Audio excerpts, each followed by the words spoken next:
Olá, boa noite Zélia, tudo bem? Isis, Viviane, Renatinha, todo mundo aí já entrando. Dá um feedback pra mim se o som tá bom, se vocês estão me ouvindo bem. Boa noite, como é que tá aí o som pra vocês? Hoje a gente vai ter um tema aqui super atual, um tema muito utilizado com atletas e também com pessoas sedentárias, sem ser atletas, com idosos.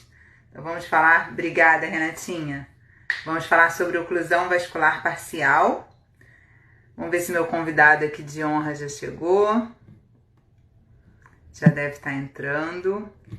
Então enquanto o professor Vinícius vai entrando, vou pedir para vocês usarem esse aviãozinho para enviar para todo mundo que pode aprender bastante com essa live, com esse assunto fantástico sobre oclusão vascular. Então, tanto é um assunto interessante tanto para a galera da educação física, para a galera da fisioterapia. Então, usem esse aviãozinho para convidar todo mundo aí que pode aprender bastante com esse assunto. Então, o professor Vinícius já chegou, deixa eu convidá-lo aqui. Professor Pedro Paulo, sempre uma honra tê-lo aqui nas lives, muito bom. Oi, Vinícius, está me ouvindo? Oi, Vanessa, tô sim. E você, tá me ouvindo bem? Estou te ouvindo bem, que bom, que bom. Show. Então, pessoal, para começar, eu vou agradecer ao Vinícius pela honra da gente fazer essa live juntos, muito bom. Vou te apresentar para a galera, porque nem todo mundo conhece, né? Nós dois, então quem está aqui ou é do meu público ou é do seu. O professor Vinícius Nazaré é especializado em traumatortopedia, mestrando em ciências da reabilitação. É o único especialista no Rio de Janeiro e quarto no Brasil no método CAATSO, que o Vinícius vai explicar para a gente o que é esse método. Então, Vinícius, primeiro, muito obrigada por você se disponibilizar. Queria que você falasse um pouquinho de você e como é que você começou a se interessar por esse assunto de oclusão vascular e o que é esse método CAATSO. Show, Vanessa. Obrigado pelo convite. Boa noite a todo mundo. Eu acredito que a gente evolui muito à medida que nós pegamos pacientes difíceis, né? E o meu conhecimento em relação à oclusão vascular parcial começou com um paciente de dor lombar crônica. Então eu senti uma dificuldade em começar a tratar esse paciente, e aí eu comecei a estudar a neurofisiologia da dor. Foi na época que eu conheci o Ney Mesiar, o Arthur Padão, o Edmur.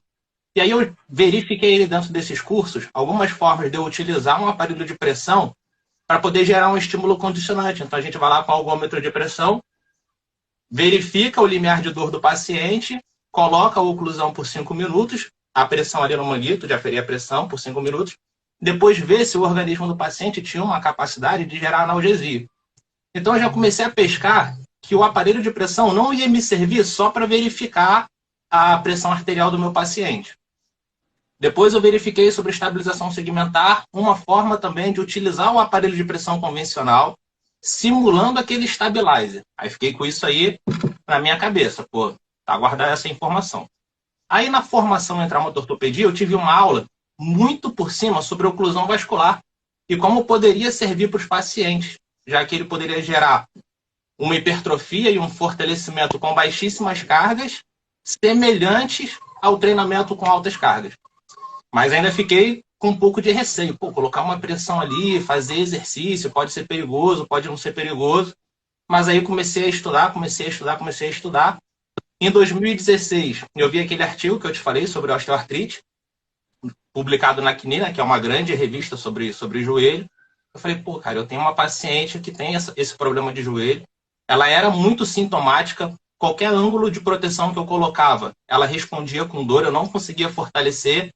E aí gerava um problema. A gente tem ali a DIF, né? A dor vai gerar inibição, que vai gerar fraqueza, que vai gerar instabilidade.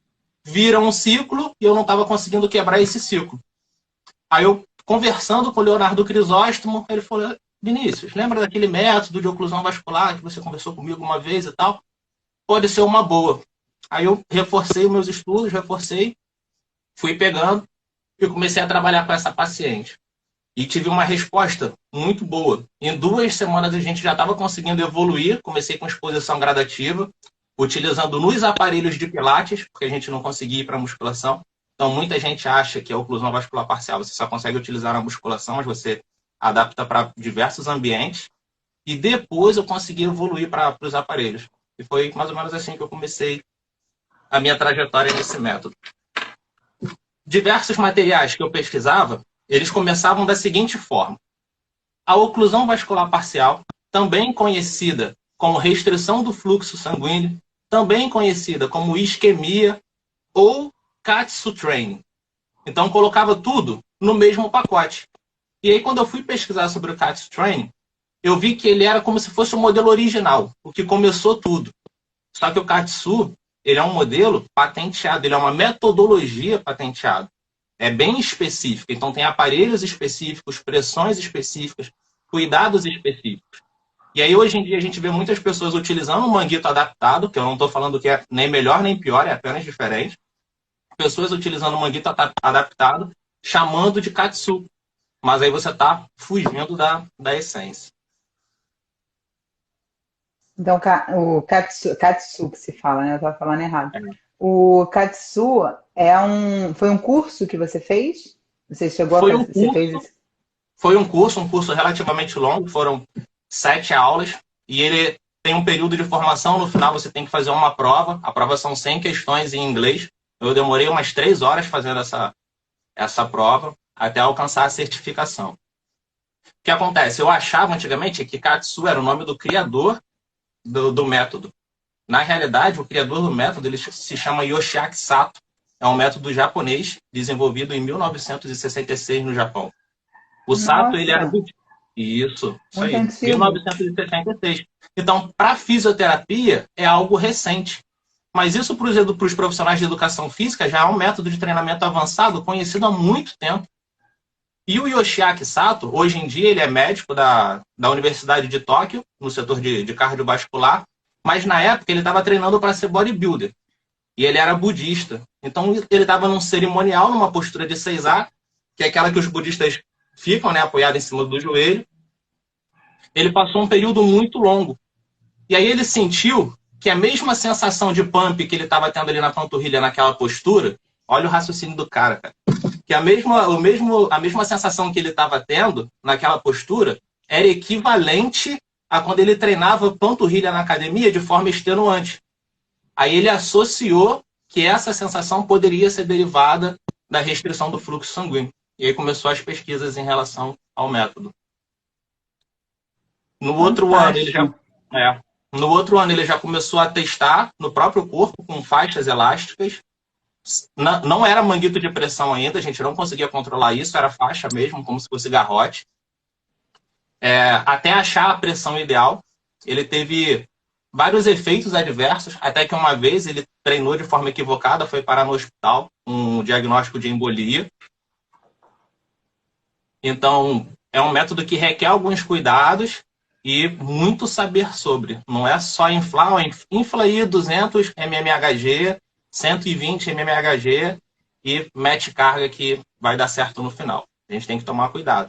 Alguns amigos meus falam até assim, brincam comigo, tipo, Vinícius, mas as recorrências são mínimas na literatura. Meu amigo, mas na minha clínica eu só preciso de 1. Eu não preciso que 10 me deem problema, eu preciso que 1 me dê problema. Perfeito. Tem 2 perguntas aqui, Vinícius. Uma do professor Pedro Paulo, perguntando se você sabe o porquê desse nome, Katsu. E vamos lá, você sabe o porquê desse nome? Já que não é o nome, também achei que era o nome do criador do método. Não, o nome do criador é Yoshiaki Sato. Katsu a gente vai dividir em K-A-A-T-S-U. K-A significa adicionar. Katsu, pressão. Então, é adicionar pressão. A restrição de fluxo não, a hipóxia, o que vai gerar os efeitos neurohormonais, é fisiológico do nosso organismo. Quando a gente faz algum exercício com altas cargas e o seu músculo contrai, está gerando uma restrição fisiológica. O Katsu vem para gerar esses mesmos efeitos, só que agora com um incremento externo. A gente já vai chegar lá, já vamos chegar nos efeitos fisiológicos. Uma outra pergunta aqui que tem, na verdade, um comentário falando que, deixa eu ver se eu acho aqui quem é que foi. Foi o Rodrigo Musi. Rodrigo, um beijo. Então, ele falou que a galera antiga da academia lembra dos garrotes no braço durante o treino de bíceps. Então, era uma outra pergunta que eu tinha para te fazer, assim, qual é a diferença, e a gente, vamos chegar lá no raciocínio, mas vou te fazer essa pergunta, você vê o que você dá para, sem entrar muito na fisiologia por enquanto, que a gente já vai entrar, qual a diferença de treinar com um garrote e treinar com esse aparelho mais específico do método? Os cuidados, Vanessa, os riscos. Na literatura, tem pesquisas apontando a utilização de garrote, e aí você tem que manter uma pressão subjetiva de esforço ali do paciente em torno de 7, numa escala de 0 a 10. Só que cada pessoa tem a sua individualidade. Se de repente você for fazer esse treinamento de oclusão num fuzileiro naval, que é um cara extremamente competitivo, que tem o limiar lá em cima provavelmente, você vai estar colocando pressão e para ele, quanto mais melhor. E aí você pode estar lesando artéria, pode estar lesando veia, pode estar lesando nervo. Com um manguito de pressão, a gente consegue mensurar esses valores de acordo com a individualidade de cada um. Porque o meu membro é diferente do seu. Minha pressão é diferente da sua. Então, 220, que serve para mim, não serve para você. Perfeito.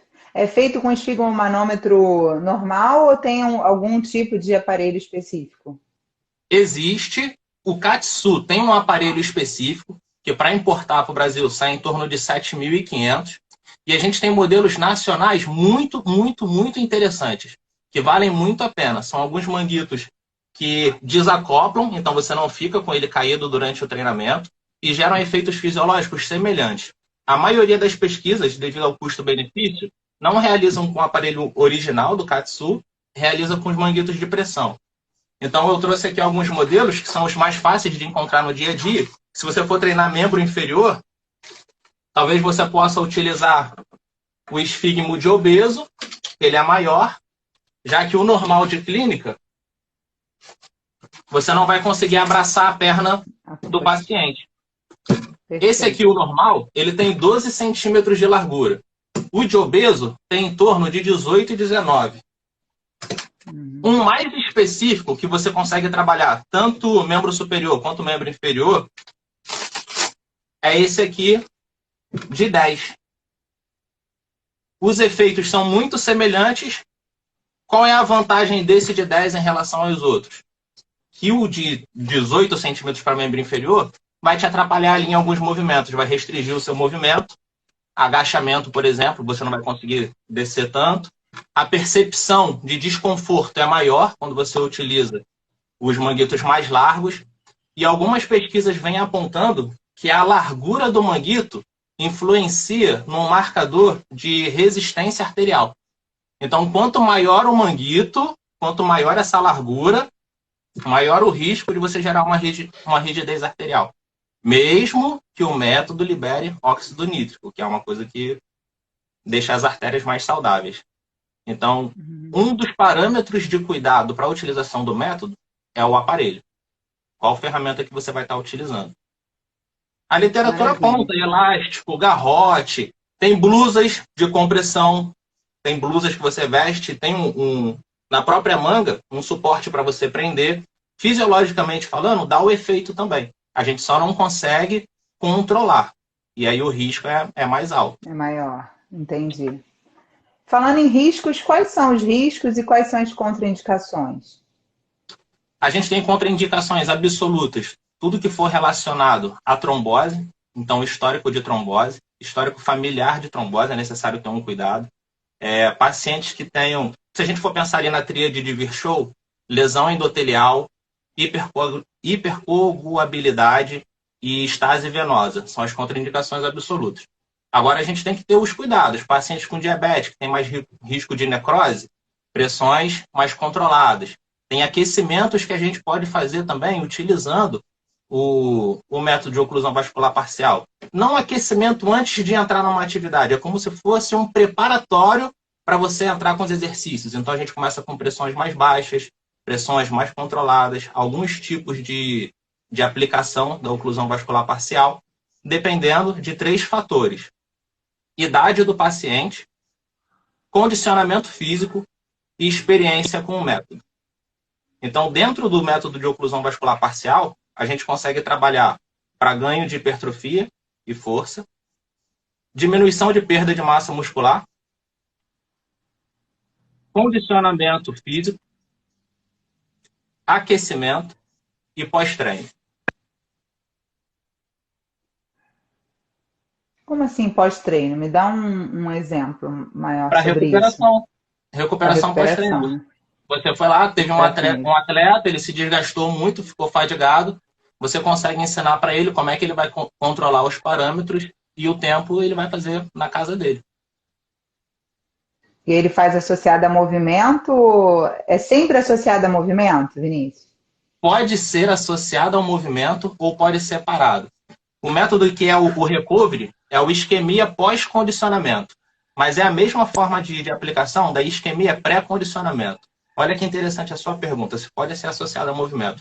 Um estudo em 2019, em pacientes hospitalizados, verificou o benefício da oclusão vascular parcial em pacientes acamados no CTI, somente com mobilização articular, aquela mobilização que a gente faz de membro inferior. E foi verificado passiva. E foi verificado que a perna que estava ocluída perdeu massa muscular, claro, só que perdeu menos do que o outro lado. E o mais impressionante, os pacientes estavam em coma, Vanessa. Caramba! Que interessante. Pacientes em coma. Muito interessante. Então, aí vamos para outra pergunta. Então, você deu um exemplo de uma senhora que não estava conseguindo fortalecer a musculatura, porque em qualquer angulação ela tinha dor. Sim. Então, a gente pode começar com um movimento ativo livre, e aí depois evoluir para um resistido, para usar associado à oclusão com uma caneleira, por exemplo? Porque Exato, se pode fazer sem movimento, você pode evoluir para um ativo livre e depois para um resistido. Isso. Você pode só deixar ali parado, isquemia pré-condicionamento. Então, você vai deixar 5 minutos ocluído e 5 minutos de descanso. Tem alguns estudos que apontam 3 minutos de descanso, isso aí varia. Eu, quando estou atendendo os meus pacientes, levando aqueles 3 critérios em consideração: idade, experiência com o método e condicionamento físico. Alguns eu deixo 5 minutos de reperfusão, outros 3 de descanso. Então, você pode só utilizar esse tipo de procedimento com ele, vai fazer isso aí 4 vezes. Uma sessão, 2 sessões. Na próxima, quando ele já estiver se sentindo melhor, ativo livre, sem nada. Depois só com elástico, depois só com caneleira. O interessante, o mais legal, é que os benefícios da oclusão se dão só com baixas cargas. Os estudos que compararam oclusão vascular utilizando altas cargas contra treinamentos de alta carga não mostrou diferença. Perfeito, então, quando você está trabalhando ali com 20% a 40%, que olha, pra gente, às vezes parece muito distante, mas vamos pensar na cadeira extensora, ali de academia.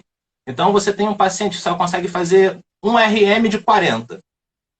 Se você fosse trabalhar com esse paciente 60%, que é o que o Colégio Americano de Exercício prega, você ia ter que trabalhar ali com ele em torno de 24 quilos. Utilizando a oclusão, isso aí cai para 8. Então, você tem uma economia de 16 quilos de carga. Isso para gente que é fisioterapeuta, que o paciente está com dor, que você não consegue estressar, que você tem dificuldade de fortalecer, é um ganho tremendo. Sim. Do mesmo jeito que você consegue utilizar sem movimento, você consegue utilizar enquanto está fazendo terapia passiva com seu paciente. Às vezes você vai usar um recurso eletrotermofototerapêutico, você pode associar o treinamento com restrição de fluxo sanguíneo.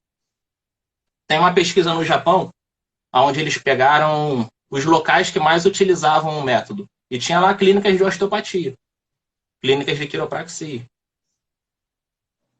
Então, enquanto os pacientes estavam recebendo a manipulação, ou estavam dentro ali do processo de tratamento, mais passivo, era associado à restrição do fluxo sanguíneo. Então, aí, por exemplo, um tratamento como esse, ele faria a restrição, faria a oclusão nas duas coxas? Por exemplo, o professor Pedro Paulo perguntou se é sempre proximal. Então, nesse caso, aonde você colocaria a oclusão, por exemplo?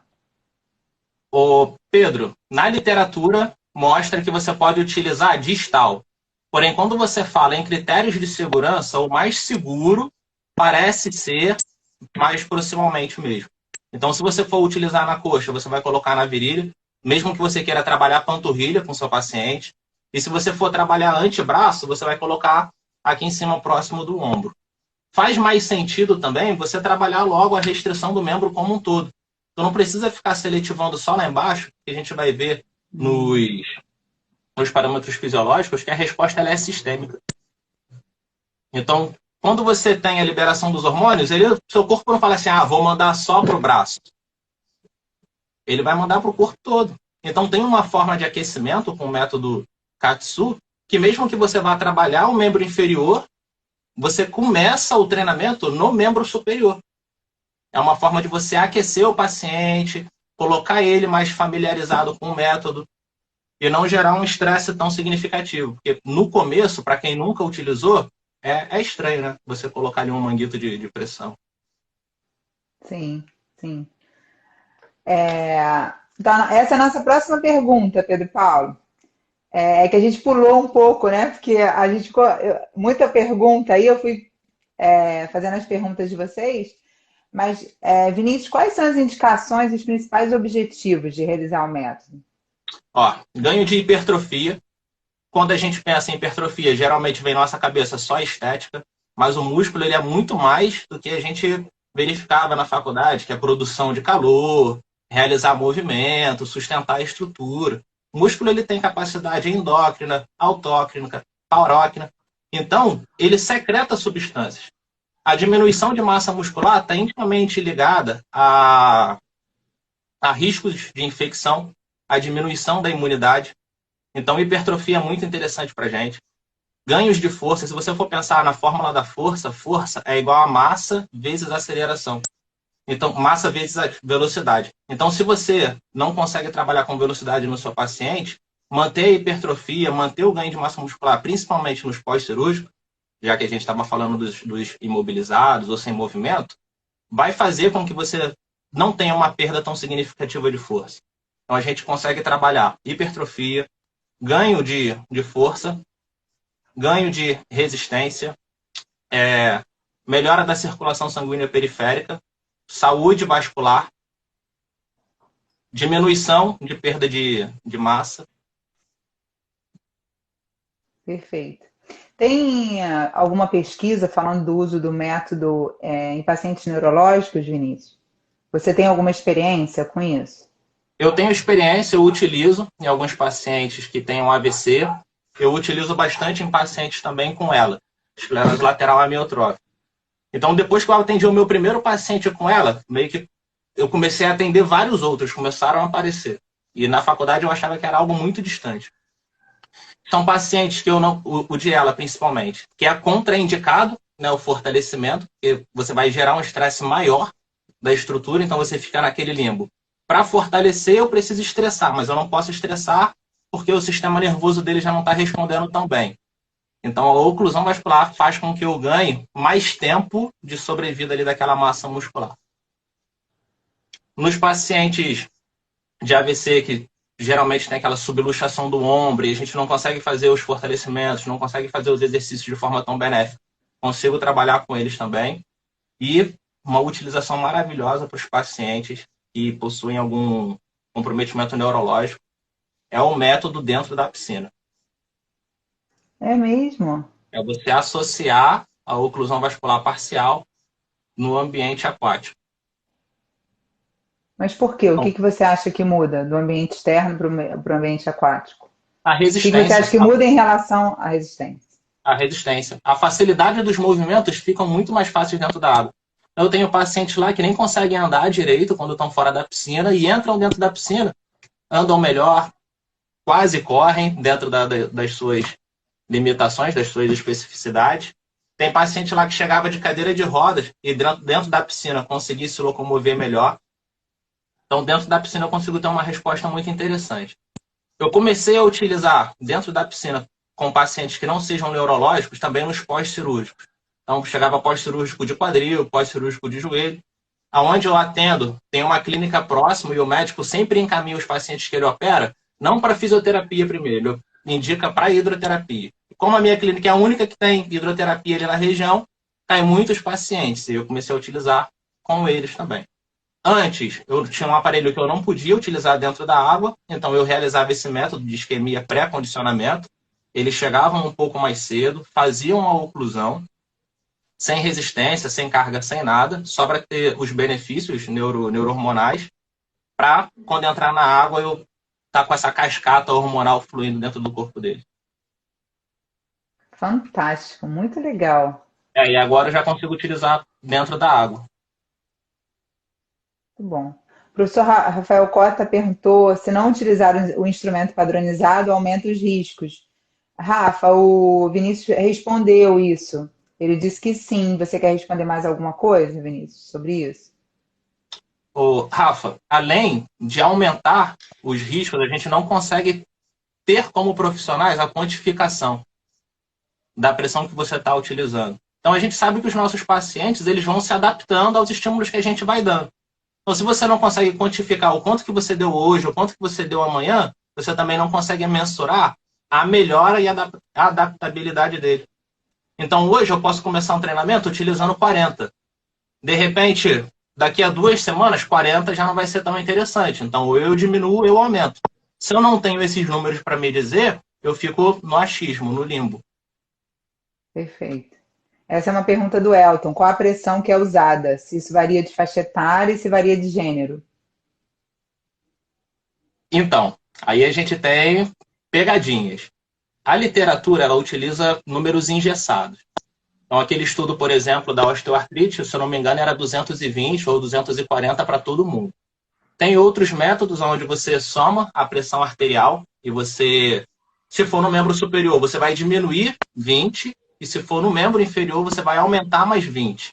Porém, como eu tenho muito apreço pelos critérios de segurança, eu prefiro as equações de predição ou utilizar um oxímetro. Então, o que acontece? Para você verificar se a artéria está sendo ocluída ou não, o padrão ouro é o Doppler vascular. Só que já existem alguns artigos, alguns trabalhos de mestrado que comparam o Doppler vascular com o oxímetro. Então, o oxímetro é muito mais barato. Então, você colocou aqui o oxímetro, inflou, até ele perder os valores. Então, quando ele perdeu os valores, eu já sei que está na minha pressão de oclusão total. Então, vamos supor que a pressão de oclusão total do Vinícius é 130. Então, eu não posso passar de 130. Se eu não tenho esses controles, que eu estava falando com o Rafael, quando eu colocar o manguito aqui e começar a exercitar, à medida que eu realizar a contração do bíceps, o ponteiro vai oscilar. Então, eu posso ter alguns momentos que essa minha pressão arterial está totalmente oclusa, e eu não quero isso. Então, a forma mais segura que eu vejo no momento é você identificar a pressão de oclusão total do seu paciente e trabalhar com estimativas. Então, existem estimativas específicas na literatura, por exemplo, treino de resistência, caminhada, bicicleta, 40% a 70% dessa pressão de oclusão total. E aí o que a gente não pode ver em nenhum momento é que ocorra essa oclusão, porque esse nome oclusão é tipo um nominalismo, né? É igual peixe-boi. Não é peixe, nem é boi. Então, quando você escuta a oclusão, parece que você está realmente restringindo tudo. Mas você não quer isso.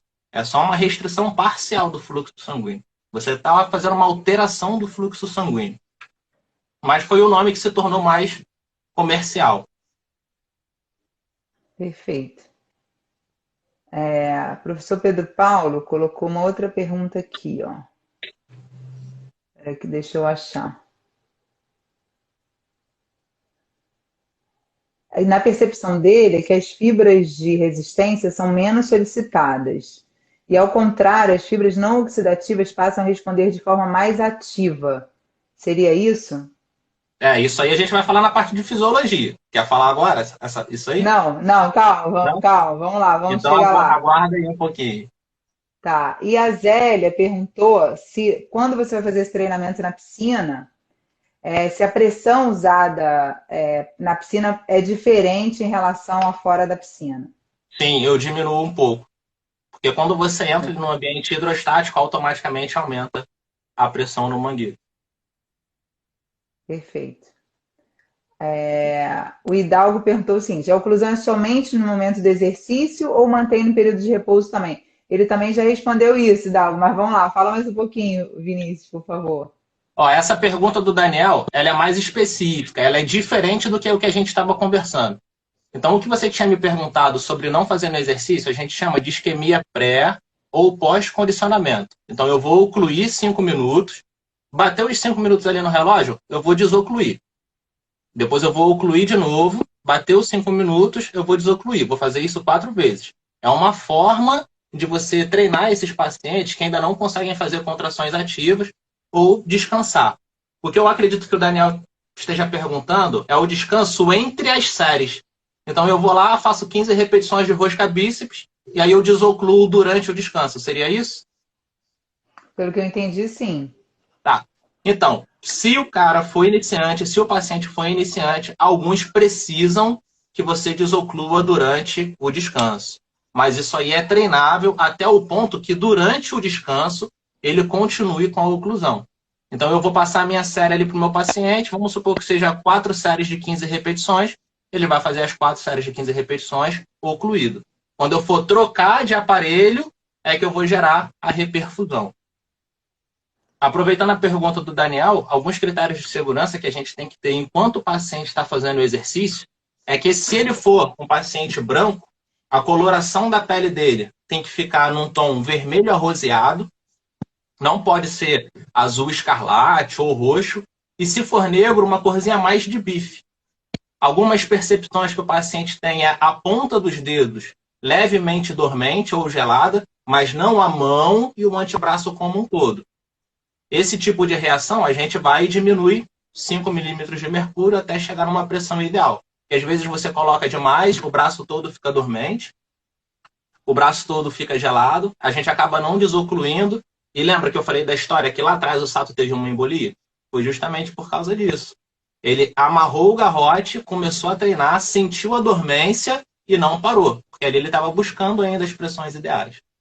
Então isso aí é um critério de segurança para a aplicação do método. Maravilha. Durante muito tempo, esse método foi muito falado em relação para trabalhar atleta. Você até já falou de pacientes idosos. Então, o que mais se busca nos atletas? E você já tinha me falado que você praticamente não usa em atleta porque não é seu principal público. Então, eu queria que você falasse um pouco sobre isso. Então, o que acontece? Geralmente, atleta entra na melhora da performance. Existem alguns estudos utilizando a oclusão vascular parcial em atleta, demonstrando que eles conseguem fazer repetições a mais, que o tempo de fadiga é retardado, que conseguem correr alguns segundos mais rápido. Então tem bastante pesquisa com bodybuilder, tem bastante pesquisa com lutador de judô, com natação, com ciclismo, e apresenta esses benefícios. Só que os vieses metodológicos também são muito grandes nesse tipo de público. Porque a motivação dele ali no dia a dia, o que está sendo falado para ele no dia a dia, isso tudo influencia. Então é difícil você mensurar. Existe essa variabilidade. Algumas pesquisas apontam ser placebo, outras pesquisas já mostram efeitos agudos e efeitos crônicos. Então fica aí um pouco nebuloso ainda. O meu trabalho de mestrado é sobre essa aplicação em pacientes praticantes de musculação, para poder verificar se realmente tem um ganho no antes e depois da oclusão. E a gente está tentando amarrar todas as pontas para poder responder essa pergunta. Era isso? Era isso, perfeito. Em relação a atleta, o que acontece? Se eu não uso tanto para preparação física, se ele aguentar a carga. Porque o método de oclusão vascular parcial ele só é benéfico se for a baixas cargas. Quando ele é comparado com o treinamento tradicional com cargas elevadas, o treinamento tradicional continua sendo mais eficiente. Então, se o meu atleta ele não sente dor, se o meu atleta não tem nenhuma restrição, eu vou preferir com ele treinar ali nas altas cargas. Posso treinar utilizando a oclusão quando ele já está muito bem adaptado, quando ele já não está mais evoluindo aquele estímulo, quando eu quero variar o estímulo de treino para ele. Aí eu, durante algum período de tempo, eu entro em contato com o preparador físico lá da academia e a gente inclui algumas sessões para poder gerar um estímulo e ele sair daquele platô. Perfeito. Você falou do uso do método de oclusão vascular parcial em pós-operatório. Então, por exemplo, a gente pega pós-operatório de ligamento cruzado anterior, que a gente tem aquela inibição do quadríceps. Você já verificou a resposta nesse tipo de paciente? Como é que é a sua experiência? Verifiquei, Vanessa. O meu último paciente que eu utilizei no pós-operatório foi um jogador de futebol pós-cirúrgico de LCA, sem menisco. E aí eu comecei com ele, tipo, foi muito limpo o tratamento. Logo na primeira semana a gente já começou. Depois do terceiro dia de pós-operatório, é seguro você começar a entrar com o método de oclusão vascular. Antes do terceiro dia ainda existem alguns riscos ali devido a alguma medicação que o paciente esteja tomando ou excesso de inflamação, mas após o terceiro dia é seguro.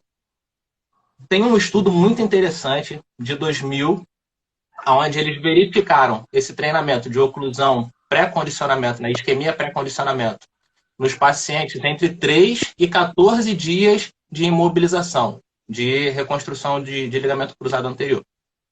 Foi verificado que os pacientes que utilizaram a oclusão tiveram uma perda de apenas 15% de massa muscular, 10%, enquanto os que não utilizaram tiveram uma perda de 25%. Nossa! Porque lembra da fórmula ali da força? Massa vezes velocidade. Você não está trabalhando a velocidade com ele, mas você consegue preservar a massa muscular. Então a diminuição de força é mais reduzida. A perda de força é mais diminuída. E você pode começar ali com ele com aquelas contrações iniciais, você pode utilizar o método de oclusão junto com a eletroestimulação. Então eu utilizei bastante com esse paciente cicloergômetro, na hora que ele já estava começando a ganhar ali os graus de flexão, e eu botei ele para andar de bicicleta em casa. Tudo isso no primeiro mês, utilizando a oclusão. Caminhada, utilizando a oclusão. Então a gente encontra também respostas hipertróficas, respostas para ganho de força, em atividades aeróbicas, em atividades como ciclismo, em atividades como caminhada. Interessante. E esse foi um paciente que eu utilizei. Oi, desculpa. Não, pode falar, caiu aqui meu fone. Esse paciente foi um dos que eu utilizei durante um bom tempo da recuperação dele. E a gente foi pegando todas essas fases do treinamento de oclusão. Isquemia, pré-condicionamento, depois resistência, depois melhora da performance. Então chegou um momento que a gente jogava futebol, eu tentava, né? Jogava futebol junto e ele tava ali com um manguito ocluindo a coxa dele, tava fazendo embaixadinha, e tava chutando a bola, e tava correndo, e tava me driblando, porque gera-se um medo, né, de voltar ao esporte. Um outro paciente, eu estava utilizando o manguito no braço dele enquanto a gente treinava jiu-jitsu. Então, ele estava com medo de fazer esse retorno à atividade, estava com perda de massa muscular, tinha feito uma cirurgia no ombro, já dava para treinar. Coloquei o manguito e vamos lá, treinar drill, treinar posição, treinar isso. Treinar os movimentos específicos ali do esporte dele. Do esporte. Muito legal. Eu queria que a gente entrasse nos efeitos fisiológicos. Quais são os principais efeitos fisiológicos descritos na literatura? Basicamente, Vanessa, tudo se dá de acordo com a hipóxia. Então, quando você faz essa restrição do fluxo sanguíneo, você está limitando a chegada de sangue e também está limitando a saída. Isso gera uma redução do oxigênio para a musculatura. Essa redução do oxigênio vai fazer, igual perguntaram lá atrás, com que o sistema anaeróbico seja mais recrutado. E aí as fibras de tipo 2B, que são fibras anaeróbicas, que são as fibras de força, elas vão ter um tempo de recrutação mais acelerado. Ao invés de entrar as fibras de resistência, para depois entrar as fibras de força, elas vão ser recrutadas de forma mais precoce. Só que o sistema anaeróbico é um sistema que ele vai gerar isso como subproduto, piruvato, íons de H+, lactato. Isso deixa um ambiente ácido, isso gera uma acidez ali, um estresse metabólico. E para você que dá aula de SNA, isso pode gerar uma repercussão neural? Sim? Sim. Então, o que vai acontecer? O hipotálamo vai falar, opa, está acontecendo alguma coisa. Hipófise, me ajuda aí. E a hipófise anterior vai liberar GH. Liberando GH, que é o hormônio do crescimento, vai vir junto ali IGF-1, que é um fator de crescimento semelhante à insulina, que também está associado à hipertrofia, que está associado a ganhos de força. Além disso, esse inchaço, esse pump que vai dar nas células, ele vai aumentar vai aumentar a osmose, vai ter um inchaço celular, vai gerar um pump. Esse pump vai ativar as proteínas de choque térmico. Então, vai liberar óxido nítrico, vai diminuir a repercussão da miostatina no organismo. Miostatina é uma proteína que regula negativamente o fator de crescimento e hipertrofia. É como se ela não deixasse você hipertrofiar mais do que você precisa. De tanto que algumas pessoas que nascem com essa miostatina diminuída, ela tem um fator hipertrófico maior ainda quando criança. Então, crianças de 4 anos têm um desenvolvimento musculoesquelético como se fossem crianças de 8. Então, isso tudo a gente consegue só gerando a restrição, mas gerando de forma quantitativa, de forma equilibrada. Muito bom. O Paulinho perguntou aqui, ó, você falou que usa oxímetro para ver a melhor pressão para fazer a oclusão. No caso, se você for utilizar a oclusão na perna, como você faria essa medição? Na perna não se usa o oxímetro na perna. Antigamente eu até pensava que talvez se colocasse ali no dedão do pé, igual a gente faz no CTI com alguns pacientes, pudesse ser igual. Mas quando se compara com o Doppler, não tem a mesma eficácia. Então, para os membros inferiores, eu utilizo as equações de predição. As equações de predição, elas levam em consideração a largura do manguito que você está utilizando, o comprimento da perna, a perimetria. Estou falando da perna, mas pode ser para o membro superior também. O comprimento da perna, a largura da perna, a pressão arterial ali do meu paciente. A gente joga na tabela, faz os cálculos e ela me dá uma estimativa da pressão de oclusão total desse paciente. Aí, através disso daí, a gente consegue os valores para começar os fortalecimentos, os treinos aeróbicos, os treinos de recuperação. Porque são valores diferentes. Numa isquemia pré-condicionamento, que o meu paciente vai estar parado, eu posso estar trabalhando ali com 70% a 100% de oclusão. Agora, num paciente que vai estar fazendo treinamentos de resistência, como ciclismo não, com elásticos, musculação, pilates, ou aeróbicos, como ciclismo, pedalada eu já falei, como ciclismo, corrida, natação, são valores diferentes, entre 40% a 70%. Justamente porque quando você for fazer a contração, você vai estar elevando essa pressão mais ainda do que o valor que você estipulou no começo. Então, em algum momento, você pode estar ocluindo total. E a gente nunca quer ocluir a artéria de forma total. Perfeito. Por isso é oclusão vascular parcial, né? Muito interessante. Isso aí. Pois é, professor Pedro Paulo, também vou ter que escutar essa live umas 10 vezes, porque é informação pra caramba. Bianca, um beijo para você, é um prazer ter você aqui, Bianca Chalão, uma fofa. A Bianca perguntou o seguinte: seria interessante em pacientes que operaram LCA usar para aquecimento, como você falou antes da eletro? Você pode utilizar durante a eletro. Enquanto ele está fazendo a eletro, ele está ali com a perna ocluída. Tem alguns estudos na literatura que apontam isso daí. Não só com LCA, pacientes que sentem muita dor e estão tendo essa inibição, essa fraqueza devido à dor. Você quer utilizar a eletroestimulação ali também para te auxiliar a recrutar mais fibras, você utiliza a oclusão associado ao eletro. Então, mas aí você pode botar um esfigmomanômetro em cima do eletrodo? Por cima? Ou você vai ter que organizar ele para não ficar colocando por cima. Eu já vi colocando por cima, mas eu prefiro não colocar por cima. Porque se você vai fazer, por exemplo, pro LCA, você vai colocar ele lá próximo à virilha. Então você desce o eletrodo um pouquinho mais para ele não ficar em cima. Sim. Por que eu não gosto? Porque quando eu faço por cima, aumenta as petequias, aumenta aquelas lesões mais superficiais. E aí fica mais avermelhado, dá algumas manchinhas roxas. Eu odeio deixar o meu paciente com mancha roxa. Perfeito. Ela está perguntando se não é muito doloroso para o paciente usar a eletro junto com a oclusão. Se você não acha melhor separar. Não é doloroso, mas eles vão te reportar essa sensação de desconforto, principalmente se a experiência com o método é pequena. E aí tem algumas perguntas chaves que você pode fazer para o próprio paciente se situalizar. Então, ele vai te falar, ó, tá doendo, ó, tá desconfortável. Aí tu pergunta, mas tá doendo? Tipo um músculo que tá trabalhando muito, que tá fadigado, parece que você tá pegando muita carga, ou algo que tá te machucando, que tá agredindo ali a sua musculatura. Ah, tipo muito esforço. Não, muito esforço é o que você quer. Treinamento de verdade é isso aí. Se você não gerar um estresse na musculatura, você não hipertrofia, você não fortalece. Diversos estudos vêm apontando que mesmo que você trabalhe com poucas cargas, você ter um volume de treinamento alto ou quase até a fadiga é muito interessante. E muitas vezes a gente não está acostumado a treinar até onde fadiga. Ah, por que você parou? Não, porque começou a queimar um pouquinho, porque ardeu. Não, mas ardeu e você conseguia fazer mais duas, ou ardeu e você parou? Ah, conseguia fazer mais duas. Então o que a gente quer é esse além mesmo. Só que se ele está começando, você vai de forma mais gradativa. Então você diminui um pouquinho a pressão que você achou. Você dá um espaço, tu coloca um tempo de reperfusão entre os exercícios. Por falar em tempo de reperfusão, é muito importante você estar sempre comparando também.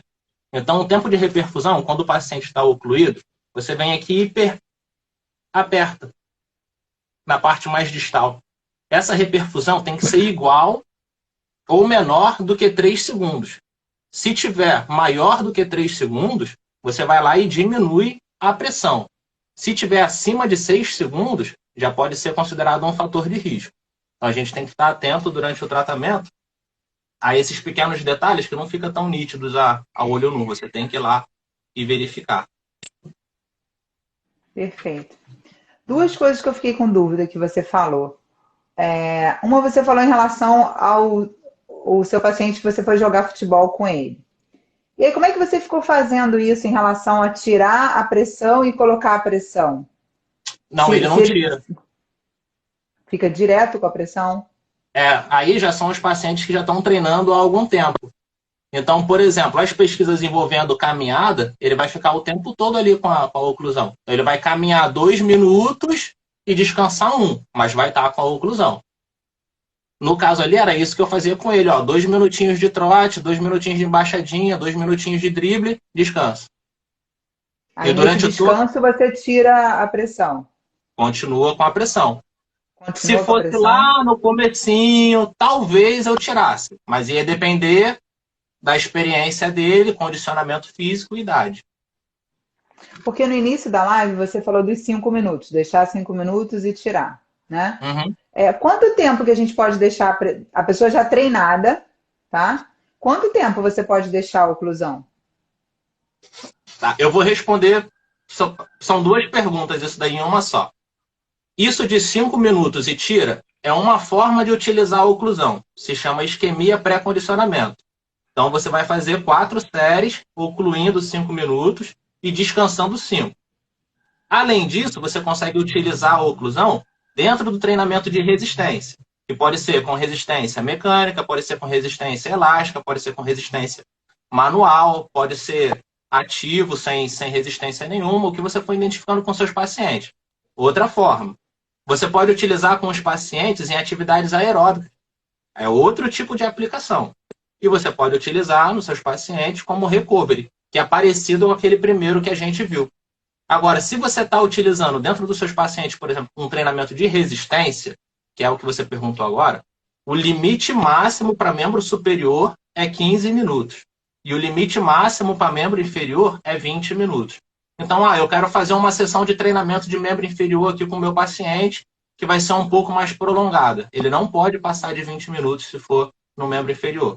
E não pode passar de 15 minutos se for no membro superior. Mas na prática é muito difícil que eles cheguem a esse tempo, porque fadiga. Lembra que o ambiente ele fica ácido? Sim. Então esse ácido vai gerar aquela percepção para ele de fadiga, de queimação, de não vou conseguir fazer mais uma repetição. Alguns vão confundir isso aí com dor musculoesquelética. E aí dificilmente você vai conseguir pegar essa janela toda aí de 20 minutos. A Zélia está perguntando o seguinte: como você vai ver que a oclusão deve ser abortada? Ele já deu algumas dicas, Zélia, mas tem alguma dica que você pode dar para a Zélia? Tem. Você pode colocar ela dentro de um programa de periodização. Então você não vai utilizar a oclusão para sempre. A oclusão ela vai durar ali um tempo. Então, ela pode estar numa janela de 1 mês, numa janela de 2 meses, numa janela de 3 meses, mas vai depender do que eu quero com o meu paciente, do meu objetivo. Então, se eu sei que ele já não tem mais dor, que ele já está conseguindo fazer os exercícios com carga, não tem mais por que eu ficar trabalhando a oclusão e utilizar baixas cargas. Já vou começar a tirar a oclusão e aumentar essas cargas para ele. Porque o treinamento convencional com altas cargas ainda continua sendo superior ao treinamento de oclusão com baixas cargas. O que beneficia para a gente fisioterapeuta é que o nosso paciente tem dor. E aí 60% de uma carga, às vezes, é muita coisa. Ele não vai conseguir fazer uma extensão de joelho, por exemplo, ou um exercício para o braço. Então, você coloca a oclusão e utiliza isso até ele ter a capacidade de ir elevando essas cargas. Um exemplo, esse meu paciente do LCA, na academia de musculação, a cadeira extensora, a quilagem mínima é 10 quilos. Então, eu já sabia que eu só poderia levar ele lá para a musculação quando ele tivesse condição de estar conseguindo fazer esses 10 quilos, senão ele ia para lá e ia se frustrar. Então, eu comecei a utilizar a oclusão com ele, com um aparelho de elástico, da Elastos, que me dá uma mensuração em quilo. E aí, ó, a gente foi aumentando até ele se aproximar dos 10, se aproximou dos 10, e aí, cara, vamos lá para musculação? Vamos. Aí a gente foi para musculação e começou a partir dali fazer os exercícios sem a oclusão. Depois a gente só voltou a ocluir na fase final, na melhora de performance. Até para entrar um componente de distração também. Às vezes o paciente fica com receio de correr, com receio de fazer algum movimento, que você como profissional já fez os testes, já sabe que ele tem condição, e aquela pressão ali na coxa dele já vai desviar a atenção dele, já vai desviar o foco. Então você começa a ter outras estratégias também, que às vezes não é só a fisiológica que você quer. Tu estimula ali os baroreceptores para ele se desatentar um pouquinho da dificuldade do exercício e se incomodar com o desconforto na coxa. A outra dúvida que eu fiquei é que você deu o exemplo dos pacientes em coma, né? E no paciente em coma, colocaria onde? Porque uma dúvida que eu sempre tive em relação a esse tipo de trabalho com paciente em coma é, aí você colocaria um esfigmomanômetro ou você colocaria dois, por exemplo, ou nos 2 braços ou nas 2 pernas? Como que seria? Então, Vanessa, eu, Vinícius, utilizo sempre que eu posso nas 2 pernas. Nessa pesquisa foi feita em uma só porque era o objetivo comparar um lado contra o outro. Mas se eu tenho 2 manguitos disponíveis, eu vou utilizar nas 2 pernas para poder potencializar os efeitos fisiológicos. Mas, de repente, se eu tenho um só, eu vou utilizar ali no membro que está operado ou no membro que está com um problema. Mas sempre que eu tenho disponível 2 ao mesmo tempo, eu passo nos 2. Perfeito. Muito bom. Nossa, que live rica. Muito bom mesmo. Então, eu queria que você já... Fala. Passou rápido, cara. Tô vendo aqui Passou 54 rápido, faltam minutos. 5 minutos, 5 minutos e meio. Então, eu queria que a gente aproveitasse esses minutinhos finais para você falar para a gente se você dá esse curso, aonde tem o curso, esse curso você dá online. Fala para a gente sobre isso. Vanessa, dia 16/5 vai ter um curso online com foco principal nos cuidados, nos critérios de aplicações seguras. A gente vai começar às 9 horas da manhã, deve ir até 2, 3 horas. Vai ser online, mas vai ser ao vivo. Então eu vou trazer um amigo, eu vou mostrar como é que se coloca. A gente vai fazer os testes. Aqui a gente não conversou, mas tem questionários para você poder verificar se o paciente é elegível ou não para a técnica. Então tem questionário de Nakamura, tem questionário de Caprini para poder verificar esses riscos todos. Eu faço com os meus pacientes, eu vou ensinar a fazer nos cursos também. E a gente vai ter um presencial até o final do ano. Só que com o Covid isso aí ficou meio tenso, né, pra gente. Às vezes desmarca, remarca, desmarca de novo. Então, por enquanto, está sendo nesse modelo online. Como a gente tem pouco tempo aqui, eu tenho um material, um e-book disponível. É só ir lá no Instagram e mandar uma mensagem que eu envio. Tudo isso que eu falei está lá no e-book, referenciado, com todos os autores, bibliografia, tudo, fotos. Como é que você faz para poder utilizar. Porque eu acredito que a informação ela tem que ser disseminada. Tudo que eu estou falando aqui tem na literatura, tem nos artigos, tem nos livros. A diferença do curso é a experiência de quem está ali aplicando, de quem lida com isso no dia a dia. Mas você pode pegar o material, pode ler, qualquer dúvida, me manda lá, mesmo se não for fazer o curso. Maravilha. E a experiência, você está ali vivenciando várias horas sobre esse tema e aprendendo profundamente, é totalmente diferente de uma live, né?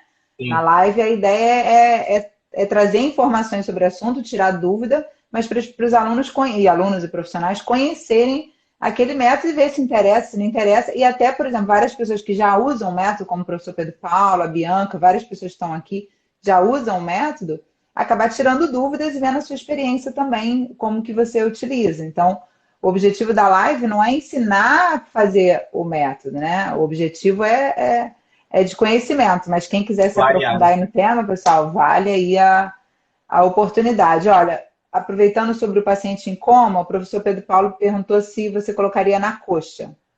Na coxa, mais proximal possível. Ok.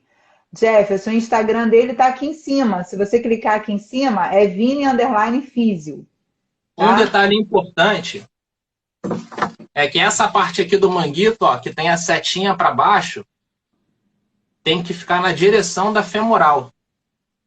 Tem Então, que se estar, você quer desculpa, trabalhar, falhou, Vini, falhou. tem que ficar na direção da artéria femoral. Artéria Então, se femoral. você quer trabalhar o quadríceps, você tem que colocar a parte do manguito que infla no quadríceps. Se você quer trabalhar os isquios, você tem que colocar a parte do manguito que infla nos isquios. Porque a pressão ela não é 360. Uma parte ali desse aparelho é só de estabilização. Então, a gente vai ter uma área que infla e outra área que só estabiliza. Então, a gente dá preferência para colocar a área que infla em cima do local que você quer trabalhar. Perfeito. Então, o local aí da setinha é onde é o local que você quer trabalhar, é isso? Você falou da Isso aí. artéria femoral, mas nem sempre você vai estar na direção da artéria femoral. Isso Não é aí. isso? É. Ah, sim. Porque se você for botar na posterior de coxa, a gente fica sem a relação da artéria femoral, né? A pressão vai acontecer só na frente. Entendi. Quer Então, aí dizer, você vai ter a vai colocar pressão essa atrás setinha também. Só que atrás. isso Se aí, você vai ter quiser a trabalhar pressão os atrás isquiotibiais. também. Vai ter a pressão atrás também. Só que o que vai inflar é a parte da frente. Então, se você está com um paciente deitado, por exemplo, e você coloca a parte inflável no quadríceps, quando você começar a inflar, ainda vai ter o atrito ali da maca. Pode dar alteração de pressão. Alguns Perfeito. posicionamentos tem que ter cuidado. O diferencial em relação ao método Katsu, que a gente conversou lá na frente, é isso daí, é os cuidados que ele tem com a individualidade de cada um. Foram informações que eu só adquiri lá com esse método. Maravilha.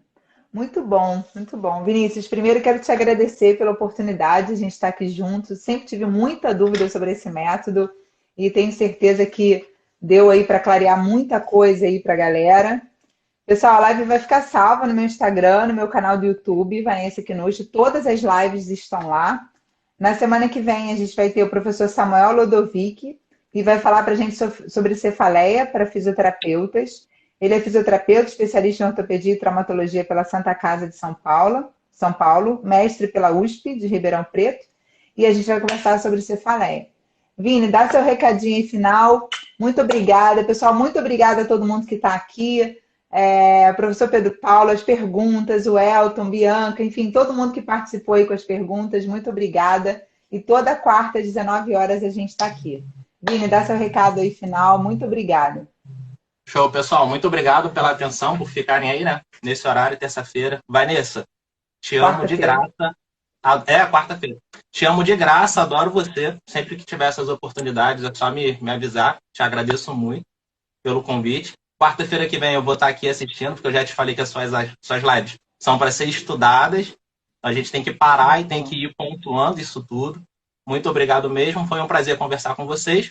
Quem quiser aprender mais, conhecer mais, é só solicitar o e-book que eu envio. Com o maior prazer. Qualquer dúvida também relacionada à clínica no dia a dia, é só chamar que a gente conversa.